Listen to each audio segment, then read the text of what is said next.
Welcome back to Radio Alazor, my children of the sands, broadcasting from the deep red sands of the Western Gap. Your host, as always, is the Crone of Wormsmore, proprietor of your one-stop shop for things unfindable and wares unattainable. No returns, no guarantees, and no business with the Fesh Ibn el-Kelb. The things happening over the last couple of weeks had me remember something my first spit art instructor once told me. He said that in war, not even the most basic laws of mathematics stand fast. In war, sometimes something as fundamental as 50 minus 5 will sometimes result in an unexpected 500. Stay tuned, and after this fine piece of music, I'll let you in on what we meant with those words.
So, 500, you ask?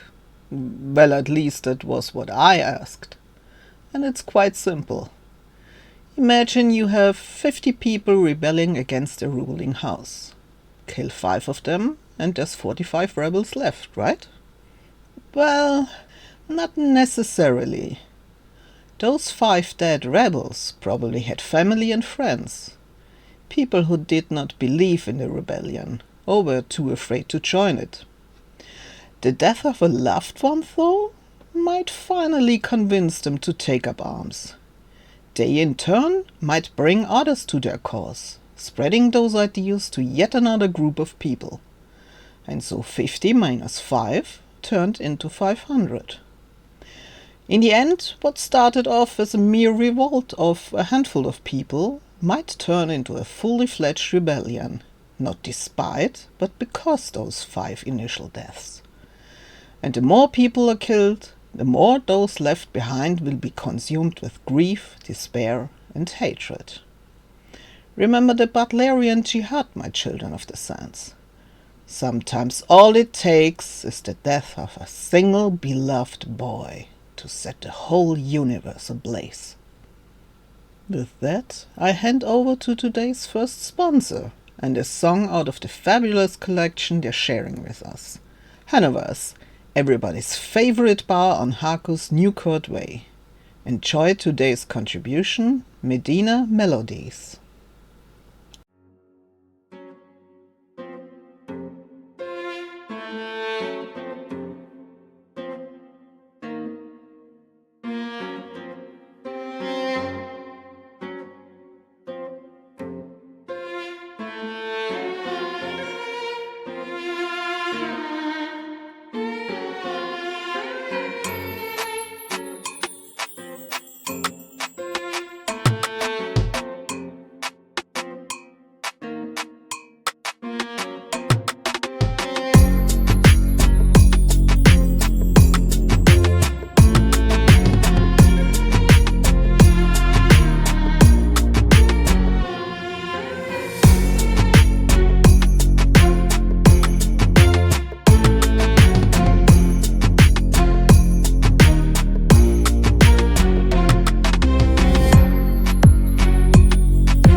Hello, weary travellers. My name is Sister Magdalena of the Silver Order. We are a congregation of individuals here on Arrakis who seek a goal with a higher purpose than any one individual. A number of weeks ago, the Reverend Mother Yathelia found a strange book, a spice codex, while on a vision quest of sorts. Some think her a spice-addled mind, and others think that this spice codex is prophecy. I personally merely find it curious, and while we work to verify the authenticity of it, I wish to share with you a reading from this book so that you may make up your own mind. If anyone has information regarding the Spice Codex, please contact me through the little Coulon Chapel. In the meantime, I offer for your listening pleasure. Volume 2, Withering, Chapter 3. When the world had become sand, the first children stood at the edge of memory and began their wandering.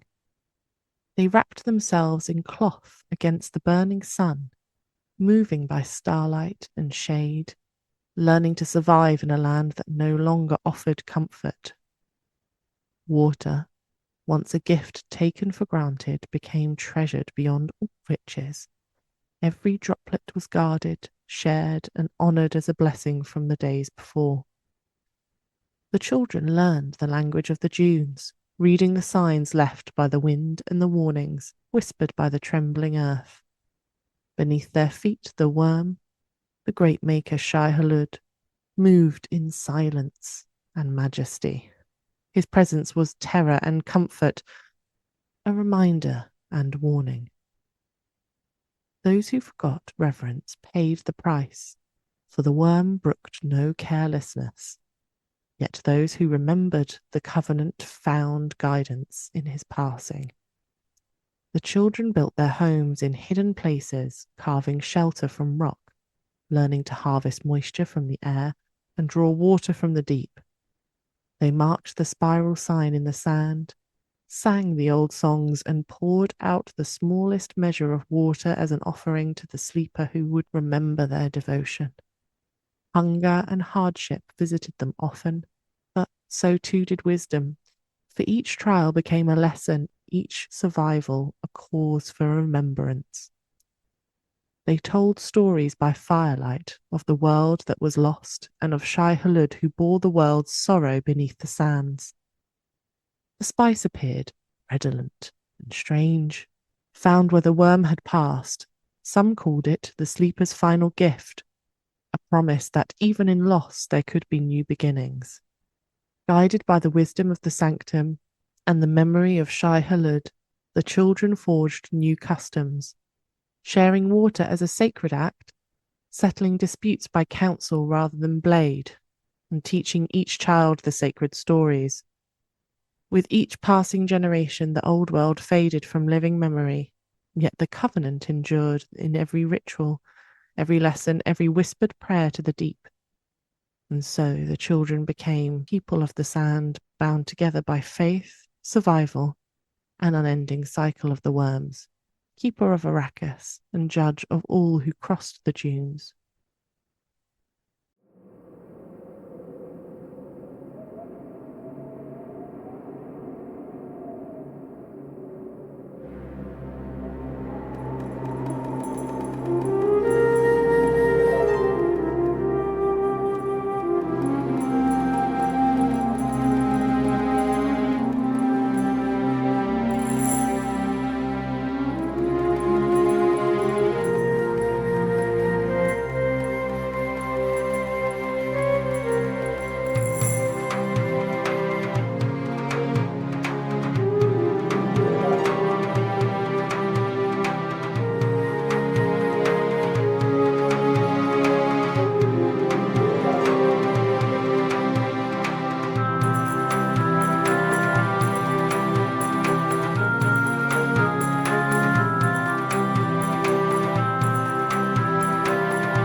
Oh no, my beautiful Thopter! Now, that looks like a total loss, eh? What am I to do now? Without my Thopter I can't deliver my wares. You better brought your Coulon then. A Coulon? I can't access the open sands with the Coulon. Nah, not that Coulon. I'm talking about your Blastanium card by Coulon Insurance. Oh, my trusty Coulon card. That will not only help with paying for the new Thopter, but also get me a free ride home from the crash site. Exactly. It's the no worries complete package from Coulon Insurance. Get yours today before it's too late. Disclaimer, not valid on vehicles eaten by a worm or stolen by the Kirab. And with that important message from our second sponsor, let's move on to the rumours section. So, seems like we have an update on the mansion breaking in half last week. The former accountant of its owner, one Elise Naker, has been found a day later. Not exactly in the most healthy state, mind you. I'll spare you the gory details, though one thing seems to be sure. This hasn't just been an execution. It was a message. And good luck to whomever it was meant for. You'll probably need it. In other news, at the risk of this section turning a bit one-sided, it seems we have another update on that good old Jorik fellow. Some more slavers falling to his vicious crusade against them, it seems. Dropped him with a spit dart and a crate full of Mola underwear, according to the rumors. Guess that counts as another message, eh? Well, cheers. Won't ever catch me mourning a bunch of daft slavers. Anyways, here's our last song for today. Something more upbeat to get you into the mood of whatever menial work you have to suffer through right now.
So, I know you'll miss hearing my beautiful voice, my children of the sands.